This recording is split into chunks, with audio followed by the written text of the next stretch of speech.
Je m'appelle Madeleine Rousseau et j'ai 73 ans. Une longue vie paisible et tranquille dans un village du sud de la France en bord de mer, avec le bruit constant des vagues et l'odeur salée de la Méditerranée. Les années ont filé, silencieuses, comme les marées qui viennent se briser sur la plage. J'ai passé ma vie à me donner aux autres. À mon mari, qui est décédé il y a maintenant 5 ans, et à mon fils Lucas, mon unique enfant. Je me souviens encore de sa naissance, ce petit être fragile que je tenais dans mes bras pour la première fois. Il était tout ce qui comptait pour moi. Toute ma vie s'est construite autour de lui. Je l'ai éduqué avec amour. Chaque sacrifice que j'ai fait, chaque moment que j'ai passé à me consacrer à lui, m'a semblé justifié. Tout ce que j'ai donné, c'était pour qu'il devienne un homme solide, un homme heureux. Et je pensais, naïvement, qu'il verrait tout cela, qu'il comprendrait que ma vie n'avait d'autre sens que lui.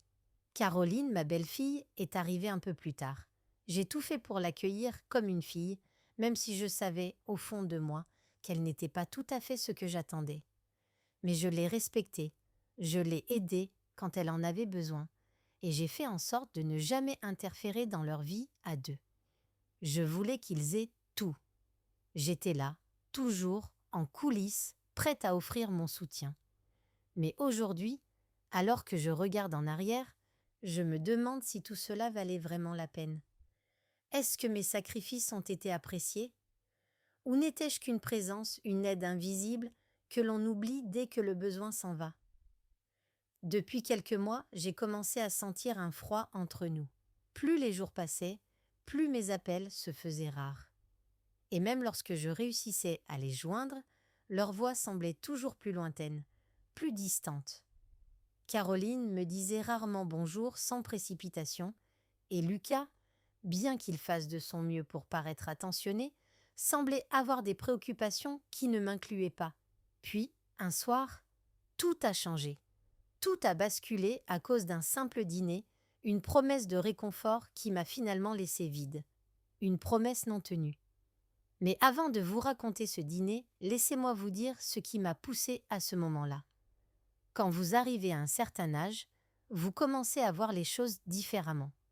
Le temps qui s'est échappé entre mes doigts a fait de moi une femme plus sage, peut-être plus dure aussi.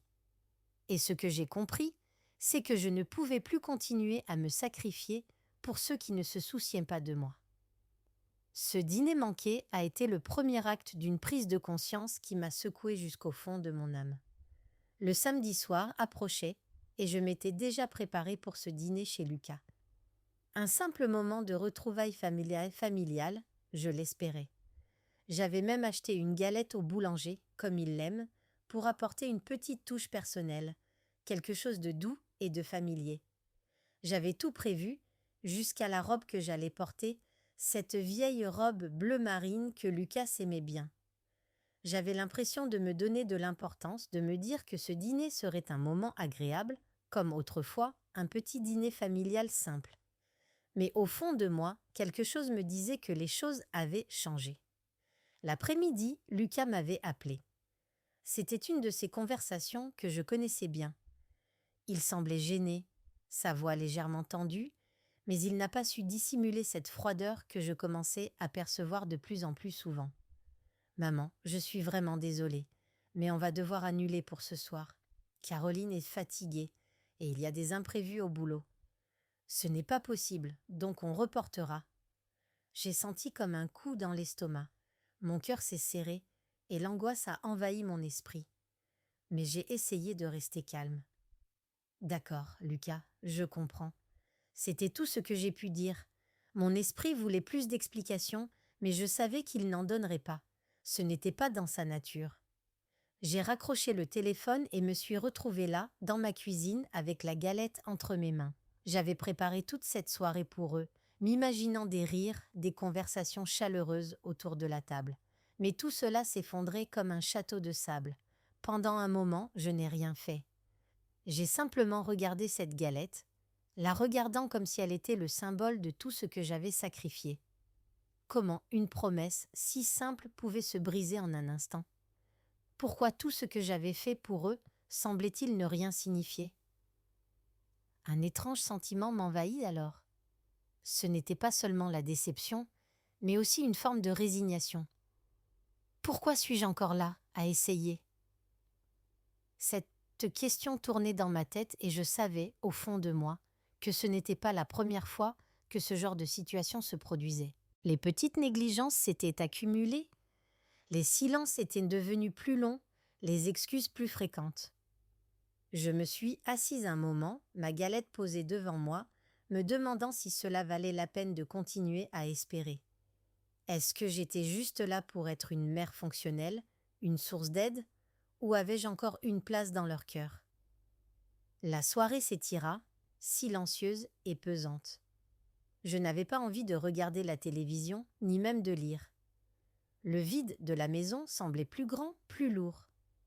C'est alors que j'ai décidé que je ne voulais pas rester là à me morfondre dans mon coin, à accepter encore une fois ce rejet déguisé en excuse.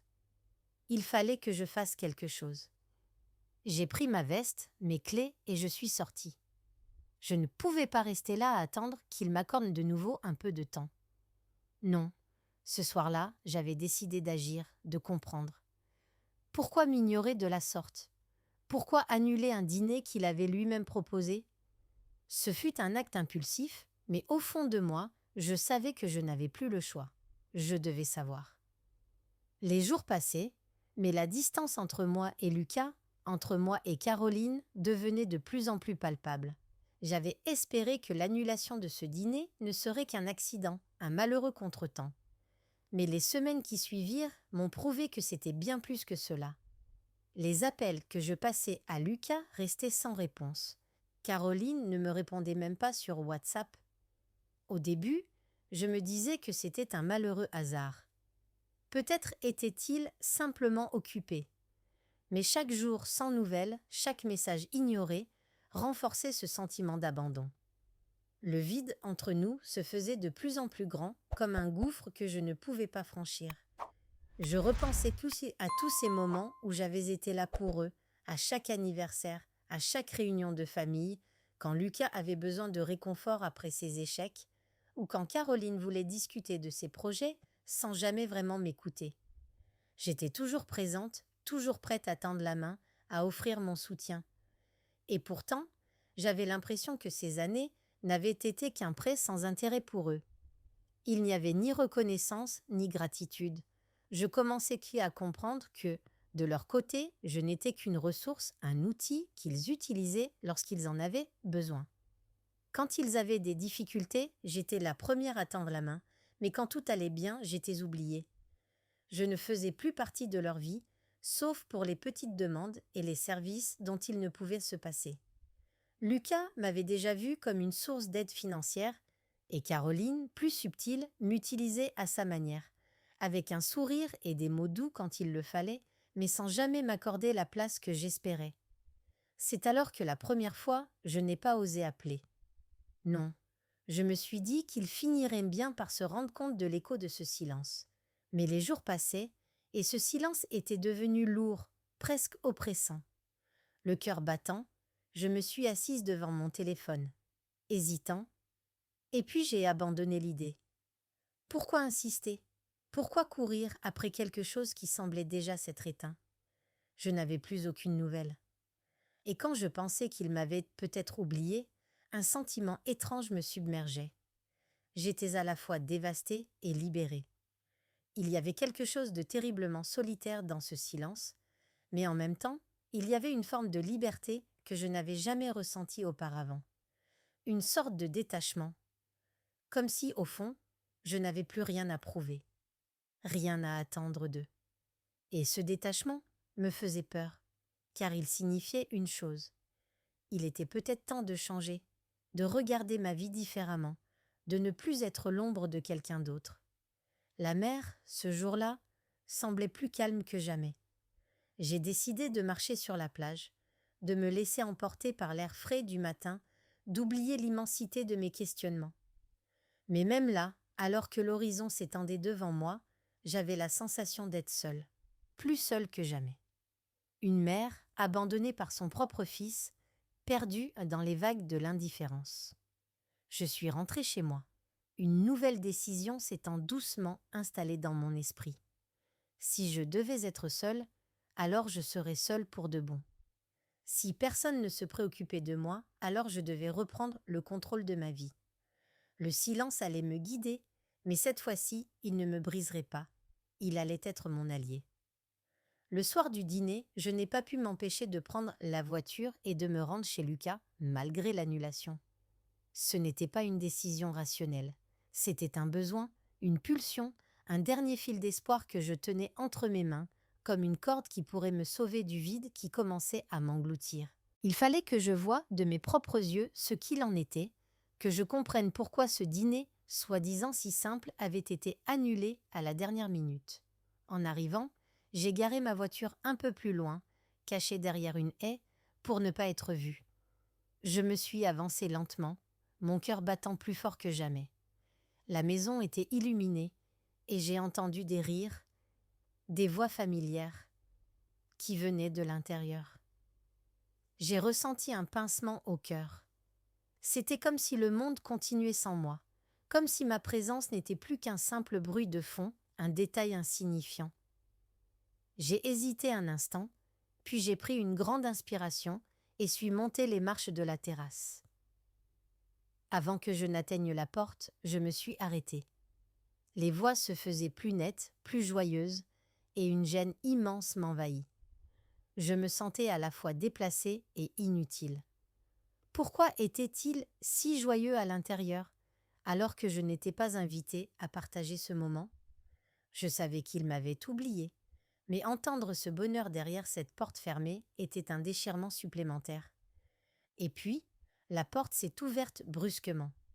Caroline, avec son sourire poli, me regarda brièvement, et son visage se durcit avant qu'elle ne se détourne pour reprendre la conversation. Lucas, de l'autre côté de la pièce, leva à peine les yeux, comme s'il m'avait vu mais ne savait pas quoi dire. Il me lança un rapide « Salut, maman », comme s'il me voyait dans un autre contexte, un autre monde, un monde où je n'avais pas de place. Les rires ont repris, et la chaleur de l'intérieur m'a semblé une ironie cruelle. « Ah, maman, tu es déjà là. Désolée, on a décidé d'inviter quelques amis. » Le ton de Lucas était plat, dénué de chaleur, presque gêné. Je me suis figée sur place, incapable de réagir. Que faire dans ce genre de situation? Il m'avait oubliée, ou plutôt, il m'avait mise de côté avec Caroline. Ils avaient préparé un dîner en toute tranquillité, sans même me considérer. La douleur de ce rejet m'envahit, mais je n'ai rien dit. J'ai posé ma galette sur la table, la douceur du sucre à peine visible à travers l'amertume qui montait en moi. Caroline, avec un sourire forcé, m'invita à m'installer, mais je savais que ce n'était pas sincère. Tout était orchestré pour que je sois là sans vraiment être là. J'étais une intrusion, un poids, un élément de plus dans leur parfait petit monde. Je suis restée un moment, observant les conversations, les rires qui m'étaient étrangers. Leurs amis semblaient tous heureux, engagés dans des échanges légers, mais l'air m'étouffait. Je me suis sentie comme une ombre dans une pièce pleine de lumière. Je n'étais qu'un décor de plus dans leur vie. « Tu veux bien sortir ? On a quelque chose à régler, maman, » me lança Lucas, comme s'il cherchait à m'éloigner gentiment mais fermement. Je n'ai pas répondu. Je suis partie sans un mot, sans même un regard en arrière. Ce dîner raté m'avait révélé plus que je ne voulais voir. Mon propre fils, ma propre famille, m'avaient laissé là, sur le pas de la porte, sans un geste, sans une véritable place. Ce dîner n'était pas simplement une soirée manquée. C'était un coup de poignard silencieux dans le cœur d'une mère qui avait passé sa vie à donner sans compter. Ce soir-là, dans ma voiture, en repartant dans la nuit, j'ai pris une décision. La souffrance, la déception, la solitude, tout cela avait trop duré. Je ne pouvais plus continuer ainsi. Quelque chose devait changer, et ce changement commencerait par moi. J'étais fatiguée d'être invisible. J'avais donné tout ce que j'avais, et je n'étais plus prête à me sacrifier pour ceux qui ne voyaient même pas ma présence. Je suis rentrée chez moi ce soir-là, sans un mot, sans un regard en arrière. La nuit. était tombée, mais ma maison semblait encore plus vide que d'habitude. Chaque coin, chaque meuble semblait me crier que j'avais été là, trop longtemps, sans jamais être vue.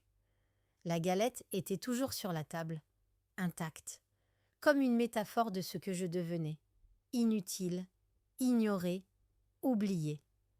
Je n'avais pas besoin de paroles. Les événements avaient parlé d'eux-mêmes.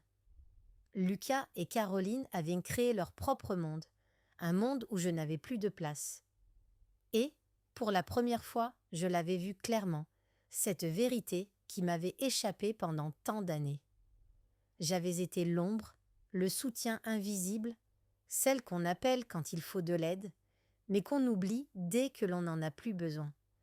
Il y a eu ce silence profond qui s'est installé dans ma tête, lourd comme une brume.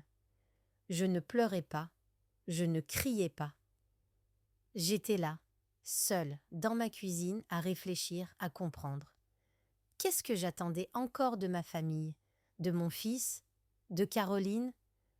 Je les avais vus, là, en train de rire et de discuter, heureux, sans même se retourner vers moi. C'était comme si j'étais une figure du passé, un fantôme qu'on laisse derrière soi sans même un regard de compassion. La douleur était là, mais elle était sourde, presque étouffée. J'avais une étrange sensation, comme si la terre s'était ouverte sous mes pieds et m'avait englouti dans un abîme de solitude, un abîme que je n'avais pas vu venir. Mais une part de moi savait qu'il n'y avait plus de retour possible. Je n'avais pas encore compris ce qui m'attendait, mais je savais que quelque chose devait changer. Je n'allais pas continuer à attendre d'eux ce qu'ils ne me donneraient jamais. C'est alors que je me suis souvenue d'une conversation que j'avais eue avec Béatrice, une vieille amie que j'avais perdue de vue avec les années. Nous nous étions rencontrés souvent dans ma jeunesse, à l'époque où je croyais encore qu'il suffisait de donner pour être aimé en retour. Béatrice avait toujours été franche, dure parfois, mais elle savait voir les choses avec une clarté que j'avais perdue. Je lui ai écrit un message ce soir-là. Elle m'a répondu, dans la minute, comme si elle attendait que je la contacte. « C'est le moment, Madeleine, m'a-t-elle dit. Tu as fait tout ce que tu pouvais pour eux. Maintenant, il est temps que tu te fasses passer avant. Et ça commence par toi-même. » J'ai laissé ces mots m'imprégner lentement, comme une pluie froide qui éveille. C'était la vérité. Je n'avais plus rien à prouver, rien à donner. Il était temps de penser à moi. La nuit a passé, et au matin, j'ai pris une décision. La décision de ne plus être la Madeleine qui se sacrifie sans retour. La Madeleine qui attend qu'on la voie, qu'on la reconnaisse. Non. Je devais devenir une autre Madeleine. Celle qui décide de se reprendre en main, de reprendre sa dignité, de sortir de cette ombre dans laquelle je m'étais enfermée. Je me suis levée, j'ai regardé la mer à travers ma fenêtre. Le ciel était bleu, calme, sans nuages. Un contraste parfait avec ce qui bouillonnait en moi. Il était temps d'agir. Les jours qui suivirent furent marqués par un calme étrange, une sorte de sérénité glaciale qui envahit mon esprit. C'était comme si un voile s'était levé, me permettant enfin de voir la vérité en face. Ce dîner raté, cette humiliation silencieuse, avait agi comme un électrochoc. Tout à coup, tout devenait clair. Je n'étais plus prête à être la mère invisible, la mère dévouée qui se sacrifie pour les autres sans jamais recevoir d'amour en retour. Je me suis réveillée chaque matin avec cette décision qui se faisait de plus en plus forte en moi. Ce silence entre Lucas, Caroline et moi était devenu insupportable. Mais en même temps, il m'offrait la liberté que je n'avais jamais osé réclamer. Pendant toutes ces années, j'avais été la mère modèle, la femme sacrifiée, mais cela n'avait eu aucune importance. Je n'étais plus qu'un outil pour eux, une ressource qui existait uniquement pour répondre à leurs besoins. Ce n'était plus suffisant. Une fois, je l'avais dit à Lucas, quand il était encore jeune, plein de rêves. Il faut savoir s'aimer soi-même avant d'aimer les autres. Je lui avais dit cela en toute innocence, sans savoir que j'avais oublié cette vérité fondamentale pour moi-même. Je m'étais oubliée, je m'étais effacée pour être cette mère parfaite, cette mère sans reproche. Mais maintenant, je réalisais qu'il était temps de me retrouver, de me réapproprier ma propre vie. Je ne pouvais pas continuer à vivre dans l'ombre de leurs attentes, à attendre des signes d'affection qui ne viendraient jamais. J'avais tout donné, et aujourd'hui, je n'avais plus rien à offrir. Mais il y avait quelque chose que je pouvais encore faire pour moi. Je pouvais m'offrir un avenir où je serais la seule à décider de ce que je méritais. Et ce changement devait commencer par un geste fort, par un acte qui allait clore un chapitre de ma vie. J'ai pris une feuille de papier et un stylo, et je me suis assise à la table de la cuisine, seule, pour réfléchir. Ma main tremblait légèrement, mais je savais ce que je devais faire. Il fallait que je coupe les ponts de manière radicale. Je ne pouvais pas permettre à Lucas de continuer à me considérer comme une simple source de soutien. Je devais enlever mon fils de mon héritage. Cela me déchirait. J'avais mis tant d'espoir, tant d'amour dans cet enfant, et aujourd'hui je devais prendre cette décision douloureuse. Il n'avait plus sa place dans ma succession. Je n'étais pas en colère contre lui, pas vraiment. Mais la déception était profonde, et il était devenu clair que je devais cesser de lui accorder une place dans ma vie, dans mon futur, s'il ne savait pas me traiter avec le respect que j'avais toujours mérité. Je rédigeai lentement la lettre, détaillant mes raisons, expliquant mes sentiments. Je n'étais pas en colère, mais la douleur était bien là, ancrée dans chaque mot. Je voulais qu'il sache, qu'il comprenne pourquoi j'avais pris cette décision. C'était un choix difficile, mais nécessaire. Il avait abusé de ma gentillesse, de ma patience, et il était temps de faire passer ma dignité avant la famille. Le testament n'était pas seulement un document juridique. C'était ma réclamation pour mon autonomie, ma liberté, ma dignité. J'ai laissé de côté toutes les peurs, les doutes qui m'avaient paralysée pendant des années. Je savais que cette décision changerait tout, que Lucas et Caroline réagiraient sûrement mal, mais je ne pouvais plus m'empêcher de voir la vérité en face. Ils m'avaient laissé de côté, et il était temps que je m'en aille, moi aussi. Le matin suivant, j'ai mis la lettre dans une enveloppe et l'ai envoyée, sans plus attendre. J'ai pris une grande inspiration, sentant un poids se retirer de mes épaules. Je ne savais pas ce qu'il se passerait ensuite. Peut-être que Lucas ne comprendrait jamais. Mais ce n'était plus important. Ce qui comptait désormais, c'était que je m'étais libérée.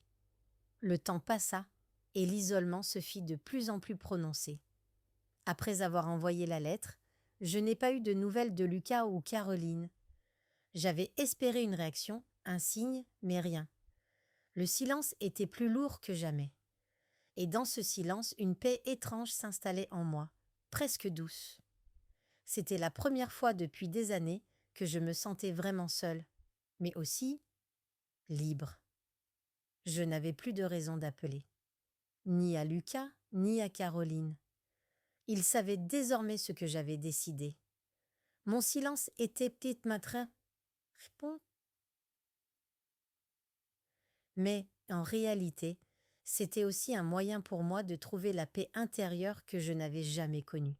Il n'y avait plus de sacrifices à faire, plus de messages ignorés, plus d'appels que je passais pour être délaissée. Au début, j'ai ressenti une sorte de gêne. Ce silence me pesait encore, mais petit à petit, il est devenu plus confortable. Je n'avais plus à jouer un rôle que je n'avais jamais voulu, celui de la mère dévouée qui attendait d'être reconnue.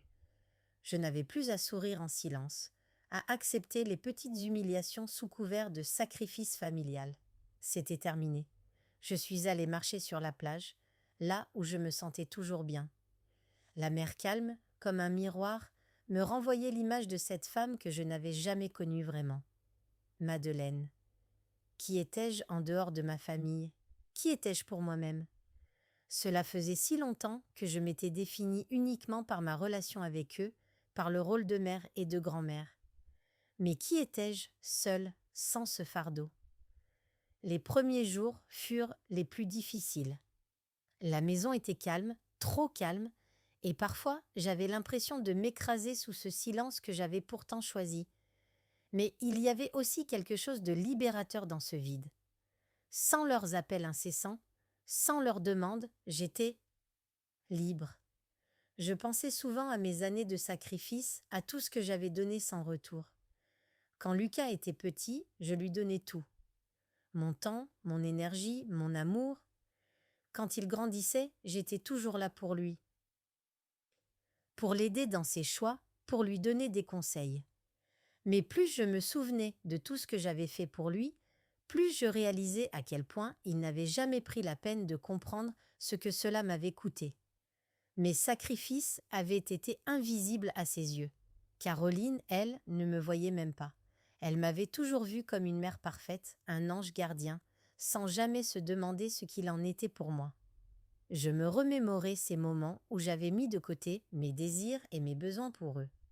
Je m'étais oubliée, moi, en pensant que l'amour passait par le sacrifice.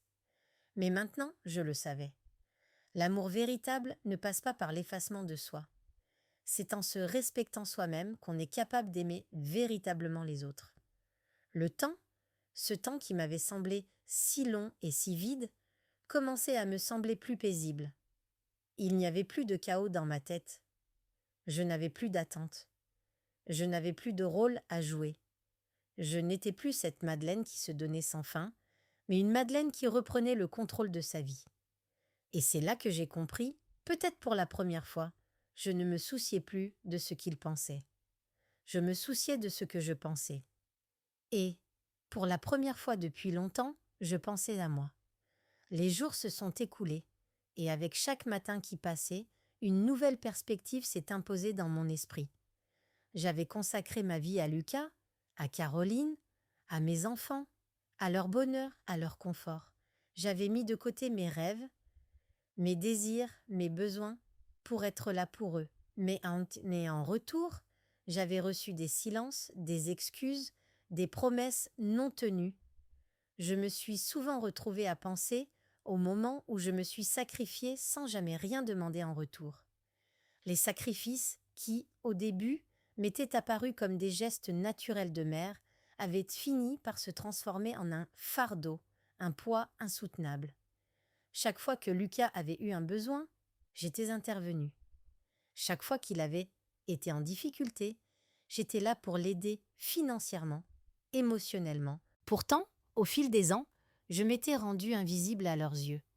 Je repensais à ces années où je leur ai offert tout ce que je pouvais, mon temps, mon énergie, ma tranquillité. Chaque événement dans leur vie était devenu une priorité, chaque moment de leur existence plus important que le mien. Je les avais accompagnés dans leurs projets, leurs choix, sans jamais demander que l'on me reconnaisse, que l'on me remercie. J'avais cru que l'amour, tout simplement, était suffisant. Mais l'amour, tel que je l'avais donné, n'était pas celui que je recevais.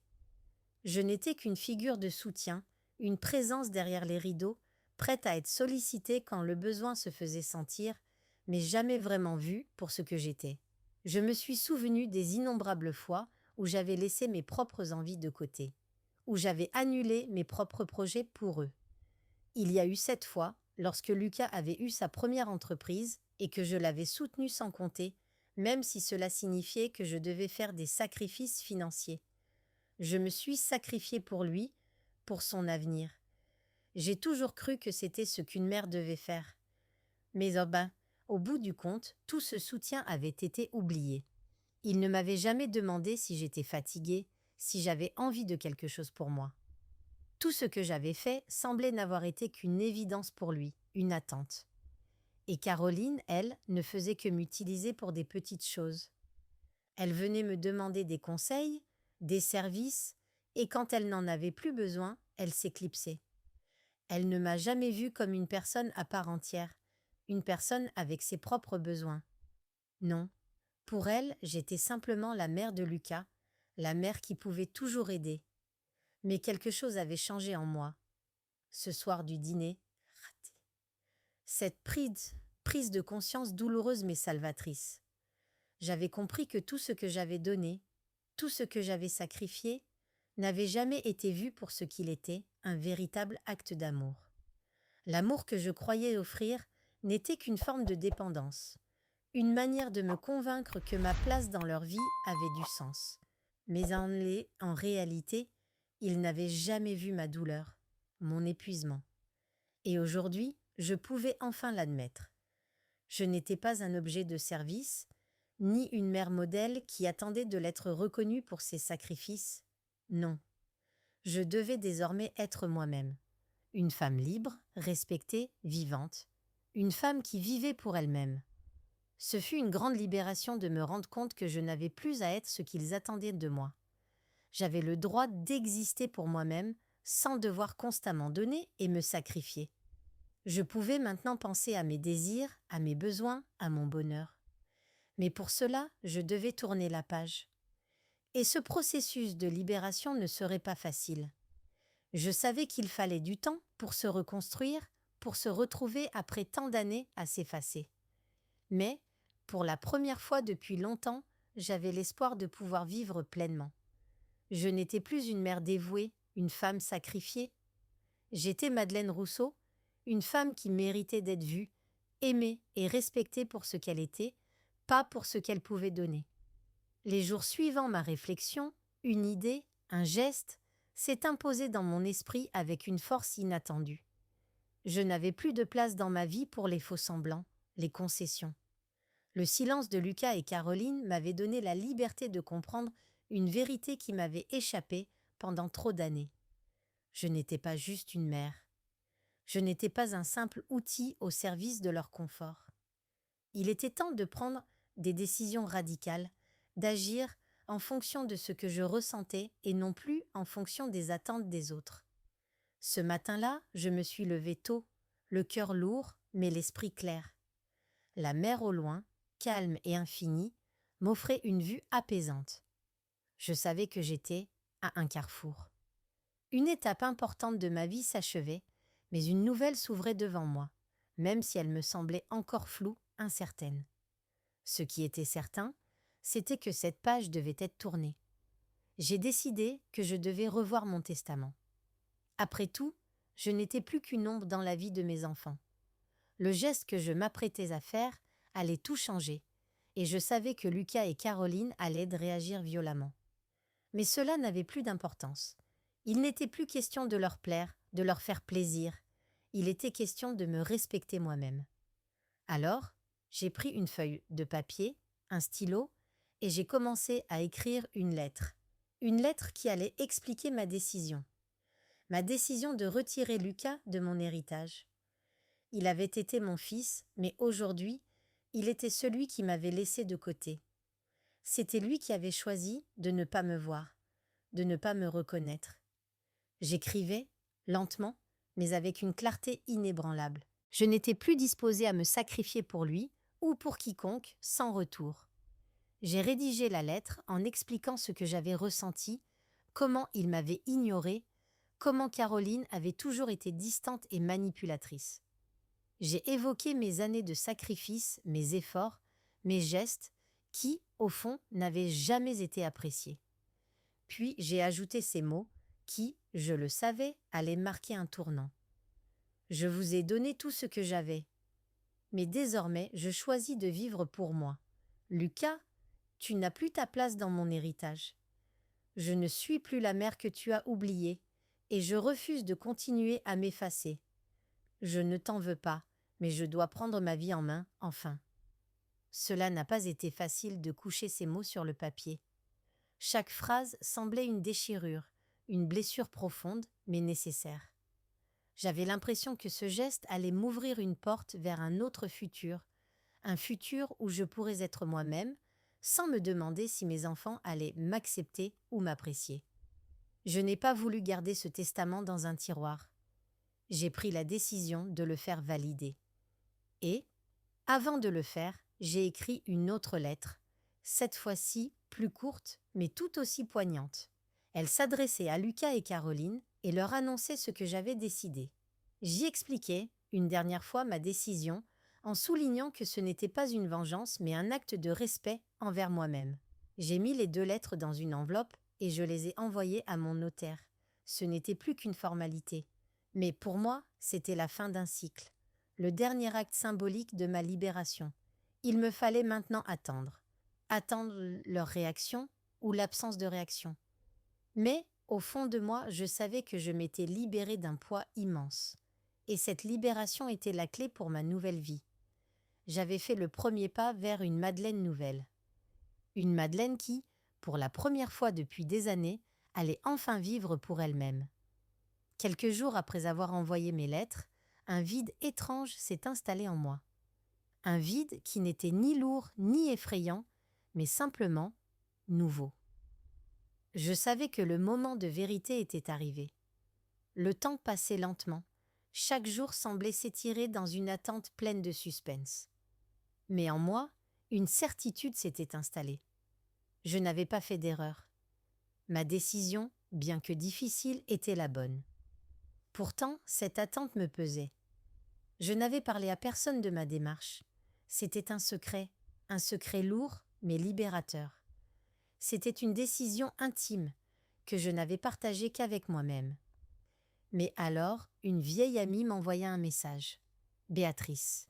Béatrice, c'était une femme avec qui j'avais partagé beaucoup de moments, surtout dans ma jeunesse. Elle était directe, sans filtre, mais aussi d'une rare sagesse. Nous nous étions perdus de vue avec les années, mais après le décès de mon mari, nous avions repris contact. Il y a quelque chose chez elle, une forme de clarté, qui m'avait toujours aidé à voir les choses sous un autre angle. Elle savait toujours quoi dire quand il le fallait. « Alors comment ça va, Madeleine ? Tu as pris une grande décision, hein ?» Le message était simple, mais plein de cette sagesse brutale qu'elle savait si bien distiller. Elle savait, sans que je lui dise, que quelque chose d'important venait de se passer. Je lui ai répondu, lentement. J'ai raconté ce que j'avais fait, sans détails précis, mais avec toute la charge émotionnelle qui avait accompagné ma décision. Elle a réagi immédiatement, comme je m'y attendais, mais avec cette simplicité que je n'avais pas vue venir. « Tu as fait ce qu'il fallait, Madeleine. Tu n'as pas à t'excuser. Pas après tout ce que tu as donné. Il est temps de te retrouver. » Ces mots m'ont frappé comme un éclair. Je n'avais pas besoin d'excuses, effectivement. Je n'avais pas à me justifier. Béatrice m'avait toujours dit que le respect que l'on se porte à soi-même est la base de tout respect, et que si l'on attend que les autres nous reconnaissent avant de se reconnaître soi-même, on finit toujours par se perdre. C'était exactement ce que j'avais fait. Je m'étais perdue dans les attentes des autres. Béatrice m'invita à la voir. Elle savait que je traversais une période difficile et me proposa de venir passer quelques jours chez elle, à l'écart de tout, à la campagne, un moment pour souffler, pour respirer, pour réfléchir à ce que je voulais vraiment. Un refuge, un endroit où je pouvais enfin être Madeleine, sans les étiquettes, sans les attentes. Je n'ai pas hésité longtemps. J'ai accepté, et dès le lendemain, je suis partie. J'ai laissé derrière moi cette maison, ce village où j'avais passé tant de temps à donner et à attendre. Le trajet jusqu'à chez Béatrice a été long, mais d'une certaine manière, il m'a permis de digérer tout ce que j'avais fait. Je partais pour me retrouver. Chez Béatrice, la tranquillité régnait. La maison était modeste, mais chaleureuse. Il y avait un jardin, une petite terrasse où nous pouvions boire un café le matin. Béatrice m'a accueillie sans jugement, sans commentaire inutile. Elle avait compris, elle savait ce que j'avais vécu. Nous avons parlé de tout, de rien, mais aussi des sujets qui comptaient vraiment, de ce que je ressentais au fond de moi. Béatrice m'a écoutée, et pour la première fois depuis longtemps, j'ai eu l'impression d'être entendue. Les jours passèrent, et la clarté est venue. Béatrice m'a fait comprendre que ce n'était pas un acte de rupture avec mes enfants, c'était un acte de protection de moi-même. Je n'avais pas à me sacrifier sans fin pour qu'ils me voient. J'avais droit à ma place dans ce monde, à ma propre existence. Je n'avais plus besoin de leur approbation, de leur amour conditionnel. Mon amour n'avait plus à être offert sous forme de sacrifice, mais sous forme de respect et d'humanité. C'était ça, le véritable amour. Et avec chaque conversation, chaque moment passé avec Béatrice, je me suis rendu compte que, finalement, ce voyage intérieur n'avait pas seulement été un acte de rébellion, mais une renaissance. Je n'étais pas condamnée à vivre dans l'ombre. J'étais une femme libre de choisir ce qui lui appartient. Le soutien de Béatrice m'a permis de prendre un nouveau départ, d'accepter que l'amour familial n'est pas une rue à sens unique. Je n'étais plus la Madeleine sacrificielle, j'étais celle qui allait enfin vivre pour elle-même. Et ce soir-là, alors que je regardais la lune se lever au-dessus des collines, j'ai senti une paix que je n'avais pas ressentie depuis des années. C'était le début d'une nouvelle vie. Je suis restée quelques jours chez Béatrice, entourée de calme et de simplicité. Cette pause m'a permis de remettre de l'ordre dans mes pensées et de prendre un peu de recul sur tout ce que j'avais vécu. Chaque conversation, chaque silence partagé avec elle m'a apporté la clarté dont j'avais besoin. Je n'étais pas en train de fuir, mais de reconstruire. Je n'étais pas en train de renier ma famille, mais de leur dire, d'une manière qu'ils comprendraient enfin, que je me respectais. Un matin, en buvant mon café sur la terrasse de Béatrice, j'ai pris une décision. Je ne pouvais plus laisser les choses en suspens. Il fallait que je mette noir sur blanc, que je confirme mes choix. Mon testament, ce document qui avait toujours été un geste administratif et insignifiant pour moi, devenait désormais un symbole de mon indépendance, de ma libération.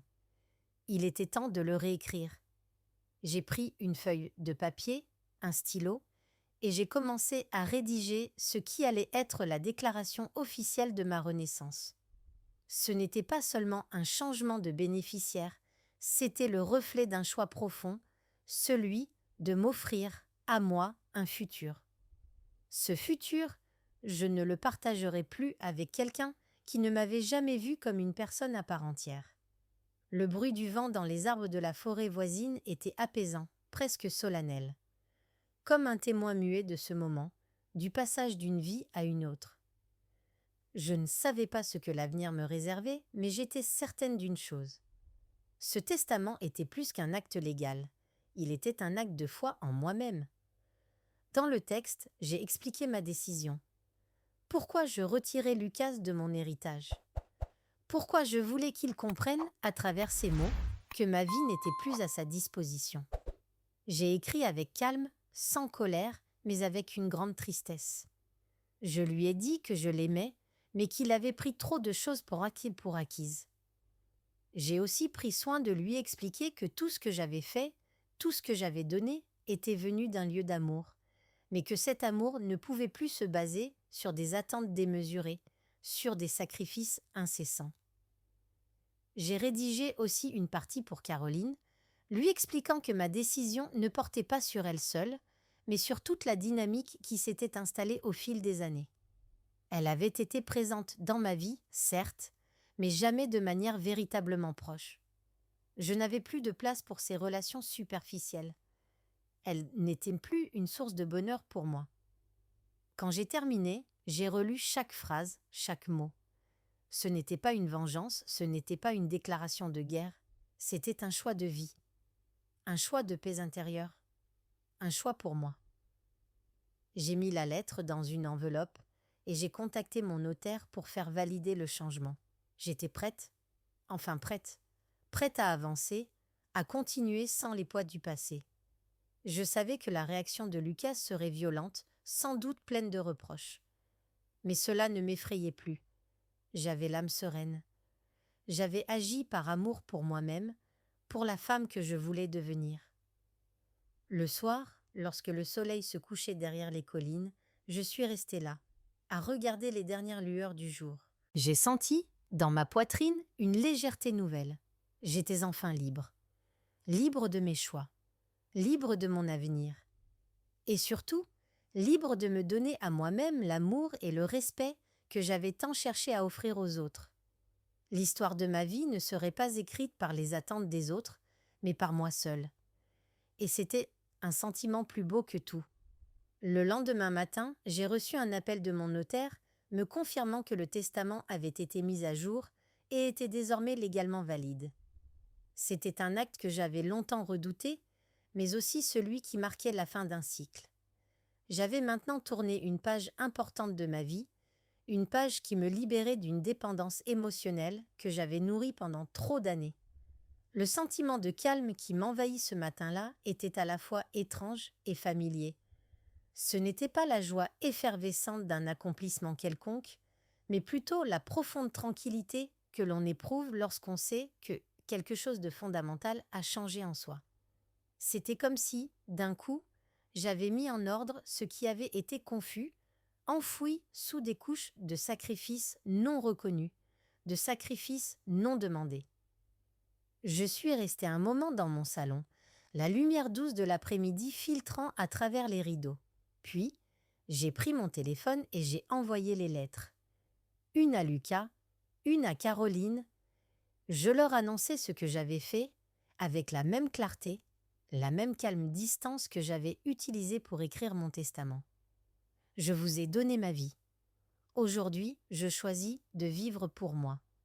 Je vous envoie ce message, non pas avec colère, mais avec une profonde tristesse. Il est temps pour moi de prendre du recul et de ne plus être celle qui attend. Je vous laisse la liberté de comprendre ou de rejeter, mais je sais qu'il est temps pour moi de faire ce choix. La lettre ne comportait pas d'insultes ni de reproches virulents. Elle était juste factuelle, sincère. C'était le fruit d'une réflexion, d'une transformation intérieure. Et pourtant, une part de moi ressentait encore une forme de crainte. Et si cela les brisait, si cela les éloignait encore plus de moi? Je savais que ce n'était pas facile à accepter. Mais tout cela était pour moi, pour mon équilibre, pour ma dignité. Quelques heures plus tard, mon téléphone a vibré. C'était Lucas. Mon cœur a fait un bond dans ma poitrine, mais j'ai pris une profonde inspiration avant de lire son message. « Maman, pourquoi? Pourquoi m'avoir enlevé de ton héritage? Je comprends que tu sois en colère, mais je suis ton fils. Je ne t'ai jamais vu comme ça. J'ai été égoïste, oui, mais je t'aime. Je t'ai toujours aimé. » Je suis restée un moment silencieuse, les doigts tremblants au-dessus de l'écran. Ces mots étaient chargés de regrets, mais aussi d'un appel, une tentative pour me ramener dans son monde. Il ne comprenait pas, et je savais que ce n'était pas le bon moment pour lui répondre. Il fallait qu'il digère cela. Il devait comprendre que mon geste ne venait pas d'une volonté de le punir, mais d'une prise de position pour moi-même. Je n'ai pas répondu immédiatement, pas tout de suite. Je voulais lui laisser le temps d'encaisser le choc de ma décision. La douleur était présente dans ces mots, mais elle n'était plus celle qui gouvernait ma vie. J'avais trop longtemps vécu sous l'emprise de cette douleur. Quelques heures plus tard, Caroline m'a également contactée. Son message était plus froid, plus calculé, comme si elle avait déjà pris ses distances, comme si elle s'attendait à ce que ce moment arrive. « Je ne comprends pas pourquoi tu fais ça, mais tu es libre de tes choix. Je ne te retiens pas. » Il n'y avait pas de remords dans ces mots, pas de reconnaissance. Il n'y avait qu'un pragmatisme froid et une forme de résignation que je ne parvenais pas à comprendre. Ce soir-là, j'ai éteint mon téléphone et je me suis assise seule à la table, une tasse de thé devant moi. J'avais fait ce que j'avais à faire. Je m'étais exprimée, j'avais agi selon mes convictions et maintenant je savais que ce n'était plus à moi de tout contrôler. J'avais fait le pas et je devais accepter que l'on me comprenne ou non. Je ne pouvais pas revenir en arrière, je n'avais plus à attendre. Les jours suivants ont été remplis d'incertitudes. J'ai attendu des réponses, des réactions, mais surtout, j'ai attendu de voir comment je réagirais face à la situation. Il y a eu des moments où je me suis demandé si j'avais bien fait. Des moments où j'ai eu envie de tout effacer, de revenir à la Madeleine de toujours, celle qui attend, celle qui pardonne sans condition. Mais une autre Madeleine, plus forte, plus indépendante, était née. Je savais que ce n'était que le début. Un début incertain, peut-être difficile. Mais pour la première fois de ma vie, j'avais l'impression d'avoir pris le contrôle de mon destin. Je vivais pour moi. Et, pour la première fois, j'étais prête à accepter ce que l'avenir me réservait. Les jours se sont étirés dans une attente pesante. Après l'envoi des lettres, je ne m'attendais pas à des réponses immédiates, mais chaque vibration de mon téléphone, chaque son discret annonçant un nouveau message, me remplissait d'une anxiété sourde. Je savais qu'il était temps d'accepter l'incertitude de ma décision, mais cette attente me tiraillait encore, comme une corde tendue prête à céder.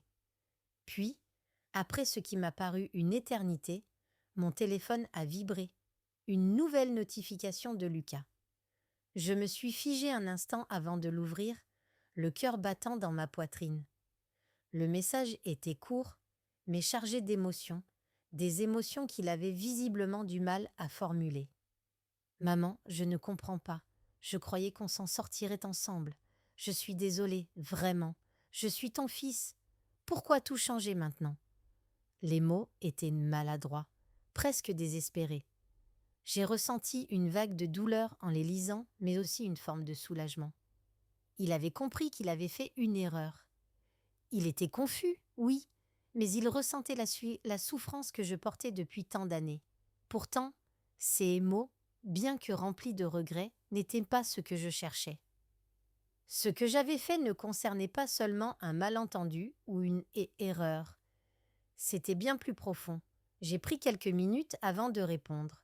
Chaque mot semblait plus lourd que le précédent, mais je savais qu'il fallait que je sois claire, que je lui fasse comprendre la profondeur de ma décision. Pas par colère, mais par une conviction intérieure que je n'avais plus à me justifier. Je savais que, pour lui, cela ne ferait sans doute aucun sens pour l'instant, mais il devait comprendre que ce choix était nécessaire pour nous deux. J'ai tapé lentement. « Lucas, ce n'est pas contre toi. Ce n'est pas une question de t'aimer ou de ne pas t'aimer. Ce que je ressens, ce que j'ai vécu, m'a mené à une vérité que je ne pouvais plus ignorer. Tu es mon fils et je t'ai toujours aimé, mais je ne peux plus être celle que tu attends de moi. Ce n'est pas une punition, c'est simplement un acte de respect envers moi-même. Tu n'as jamais vu tout ce que j'ai fait pour toi, tout ce que j'ai sacrifié, et je ne peux pas continuer à me sacrifier sans retour. Je te laisse la liberté de comprendre, mais ma décision est définitive. Il est temps pour moi de vivre autrement, de vivre pour moi. » Le message était direct, peut-être trop direct, mais il était juste. C'était la première fois que j'étais aussi honnête avec lui, et je savais que ce n'était pas facile à accepter. Mais il avait besoin de comprendre que mes sacrifices n'étaient pas inépuisables. Mon amour n'était pas une monnaie d'échange, et je ne pouvais plus le lui offrir à sens unique. Quelques heures plus tard, je n'avais pas encore de réponse. Mais le silence était différent. Il n'était pas oppressant comme les précédents silences, ceux où je me sentais oubliée et ignorée. Ce silence était plus paisible. Peut-être qu'il avait besoin de temps. Je savais qu'il n'accepterait pas facilement cette décision, qu'il y aurait des conflits, des révoltes, mais je n'étais plus prête à céder. Je savais que Lucas finirait par comprendre. Peut-être pas tout de suite, peut-être pas demain, mais un jour, il verrait que ce choix, cette séparation, n'était pas un abandon, mais un acte d'amour envers moi-même. Un acte de survie. Le message de Caroline n'a pas tardé. Elle m'a écrit quelques mots secs, mais qui en disaient long sur son désintérêt. « C'est ta décision, Madeleine. Si tu penses que c'est ce qu'il faut, alors tant mieux pour toi. Je ne te retiens pas. » Ces mots étaient glacés, comme je m'y attendais. Aucun sentiment, aucune empathie. Elle n'avait jamais vu au-delà de ses propres intérêts, et je savais que cette décision la mettrait encore plus à distance. Mais elle n'avait jamais été vraiment présente, alors pourquoi m'attendre à autre chose? Le soir, après avoir mis de côté mon téléphone, je suis allée m'asseoir sur le balcon, seule, face à la mer. J'ai laissé les bruits de l'eau me bercer, me donner la paix. Le vent léger soufflait dans mes cheveux, et une sensation de calme m'a envahie. C'était le calme que j'avais cherché si longtemps, celui qui venait d'un profond respect de moi-même. Je savais que ce n'était que le début de quelque chose de plus grand, mais je n'avais plus peur. Parce qu'au fond de moi, je savais que je n'étais plus seule. Je vivais pour moi. Et c'était tout ce qui comptait. Quelques jours après avoir envoyé mes lettres, Lucas s'est présenté à ma porte. Il n'avait pas prévenu, il ne m'avait pas appelé. Il s'était simplement manifesté, comme s'il espérait que, d'un coup, la porte s'ouvrirait et que tout redeviendrait comme avant. Je ne sais pas pourquoi cela m'a surprise. Il avait toujours eu ce genre de comportement impulsif, une manière d'agir sans vraiment comprendre les conséquences de ses gestes. Il est arrivé sans frapper, comme s'il s'attendait à ce que je l'invite à entrer, à le réconforter, à effacer d'un coup de main la distance que j'avais mise entre nous. Je l'ai vu, debout dans l'entrée, son visage marqué par l'inquiétude, mais aussi un peu d'orgueil, comme s'il avait été piqué au vif par mon choix. Il était là, figé, comme un enfant qui ne comprenait pas pourquoi la mère, qu'il connaissait si bien, venait de lui fermer la porte de façon aussi définitive. Je n'ai pas bougé. Je l'ai observé, calme, presque détaché, me demandant si cela m'affectait encore, si je regrettais. Mais la vérité est une... Je n'étais pas déstabilisée. J'avais pris ma décision. Et si, au fond, une partie de moi ressentait une profonde tristesse, l'autre partie était plus forte, plus déterminée. Je ne revenais pas en arrière. Maman, tu ne peux pas faire ça. Tu ne peux pas simplement couper tout ça, comme si c'était facile. Sa voix tremblait un peu, une lueur de colère se mêlant à la confusion dans ses yeux. Je suis ton fils. Pourquoi m'enlever de ton héritage? J'ai croisé les bras, posant mon regard sur lui. J'ai pris une profonde inspiration et ai laissé le silence s'installer un moment. Il avait l'air perdu, et je le comprenais. Peut-être qu'il avait cru, pendant tout ce temps, que tout était acquis, que l'amour d'une mère était éternel, inaltérable. Mais je lui ai montré, sans détour, que l'amour, bien que profond, n'était pas une excuse pour l'abus de confiance. « Lucas » ai-je dit doucement, mais fermement. « Ce n'est pas contre toi. Ce n'est pas une question d'amour ou de ne pas t'aimer.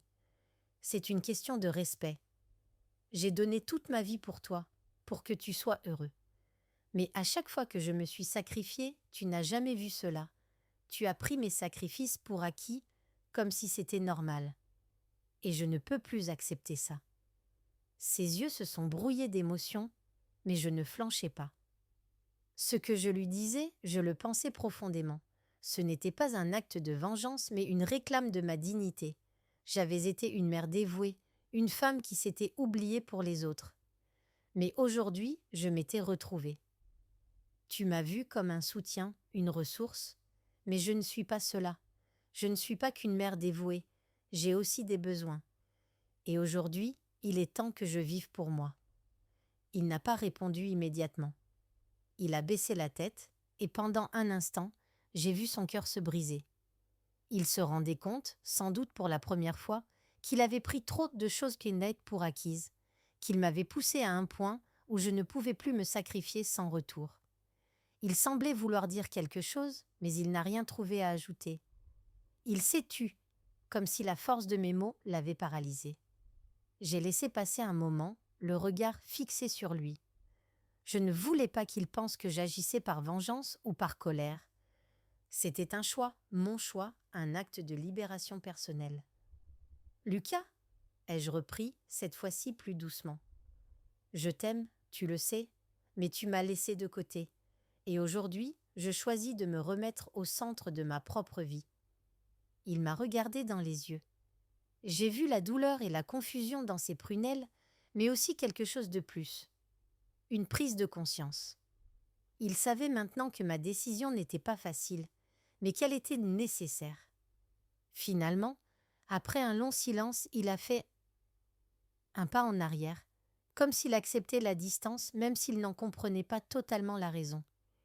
Je vais partir, mais sache que je ne voulais pas te faire de mal. J'espère qu'un jour tu me pardonneras. » Je l'ai regardé s'éloigner et j'ai fermé la porte derrière lui. La conversation était terminée, mais ce n'était pas la fin de notre histoire. C'était la fin d'une dynamique destructrice, la fin d'une relation déséquilibrée. Je suis restée là, dans mon hall d'entrée, respirant profondément, un léger tremblement parcourant mes mains. Je savais que cette confrontation était difficile, mais nécessaire. Je ne pouvais plus être la Madeleine du passé. Je ne pouvais plus être la mère qui attendait en silence. Aujourd'hui, j'avais pris le pouvoir sur ma vie et je savais que ce n'était que le début de quelque chose de plus grand. Ma liberté n'était plus un rêve, elle était désormais une réalité. Les jours qui ont suivi la confrontation avec Lucas ont été étrangement silencieux. J'avais fait ce que j'avais à faire, mais le silence qui m'entourait, qui me baignait, était lourd, presque suffocant. Je savais que le chemin vers la guérison serait long et semé d'embûches, mais je n'avais jamais ressenti un tel poids de tranquillité, une sensation de paix dans le fait d'avoir agi pour moi-même. Puis un matin, un message est arrivé. C'était de Lucas, encore une fois. Cette fois, il n'y avait pas de colère, mais une sincérité que je n'avais pas vue depuis longtemps. Il ne m'écrivait pas pour me demander de revenir sur ma décision. Il ne m'écrivait pas pour me supplier de changer d'avis. Non. Cette fois, il m'écrivait pour m'avouer quelque chose qu'il avait longtemps gardé pour lui. « Maman, je sais que je t'ai déçue, que je t'ai ignorée et que je t'ai laissée de côté pendant trop longtemps. J'ai toujours pensé que tu étais là, que tu restais là, peu importe ce que je faisais. Mais je me rends compte maintenant que tu n'étais pas juste là pour m'aider, que tu étais bien plus que ça. Et j'ai merdé. Je suis désolée. » Je n'ai pas répondu tout de suite. Ce message, bien que simple, avait en lui une sincérité qui me toucha profondément. Après tout ce que nous avions traversé, ce n'était pas facile pour lui d'admettre ses erreurs. Peut-être que, tout comme moi, il avait eu besoin d'un choc pour ouvrir les yeux, pour comprendre que l'amour familial ne devait pas être une relation déséquilibrée, fondée uniquement sur des attentes et des sacrifices. Mais je savais que tout n'était pas encore réglé. Le processus de réconciliation ne pouvait pas être immédiat. Il fallait du temps.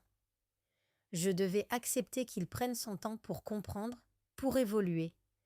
Et moi aussi, je devais m'accorder ce temps pour vivre pleinement. J'ai attendu quelques jours, laissant le temps à Lucas de digérer ses sentiments et à moi de trouver les mots justes pour lui répondre. Finalement, je lui ai écrit d'une manière plus douce que la première fois, mais toujours avec cette même clarté. « Lucas, je te pardonne. Ce n'était jamais une question de vengeance. Je sais que tu as souffert aussi, à ta manière. Nous avons tous nos erreurs à réparer et il est encore temps. Je ne peux pas effacer ce que j'ai ressenti, mais je suis prête à avancer, à te laisser faire partie de ma vie, mais d'une manière différente. Je ne serai plus une mère sacrifiée. Je serai la mère qui te regarde, mais qui se respecte avant tout. » Les semaines suivantes ont été marquées par des échanges plus fréquents, mais aussi plus honnêtes. Lucas et moi avons commencé à reconstruire lentement notre relation. Ce n'était pas un retour en arrière, mais un nouveau départ. Il y avait une compréhension silencieuse entre nous, comme une reconnaissance mutuelle des erreurs passées. Nous n'avions pas besoin de tout effacer pour avancer, mais simplement de comprendre que chacun avait ses propres luttes et que la réconciliation ne signifiait pas tout oublier, mais simplement accepter de reconstruire autrement. Caroline, quant à elle, n'a pas réagi. Le silence de sa part était plus lourd que tout. Elle avait fait son choix, et je n'étais plus une priorité dans sa vie. Je l'ai accepté, car je savais que la réconciliation ne pouvait pas être forcée. J'avais fait ce que je pouvais. J'avais tendu la main, et si elle n'avait pas voulu la saisir, c'était son choix. Je suis retournée chez moi, dans cette maison que j'avais laissée derrière moi, à la recherche de quelque chose de neuf, de différent. La mer, toujours présente, m'offrait son calme habituel. Et, pour la première fois depuis longtemps, je sentais que j'étais prête à vivre cette paix, à ne plus m'enchaîner à des attentes ou à des responsabilités non reconnues. Je savais que le chemin serait encore long, que des erreurs seraient faites, des malentendus surviendraient. Mais ce n'était plus la peur qui guidait ma vie. Ce n'était plus la crainte du rejet. Je savais que j'avais pris la bonne décision pour moi, et que c'était là le plus important. Je suis Madeleine Rousseau, et aujourd'hui, je vis pour moi.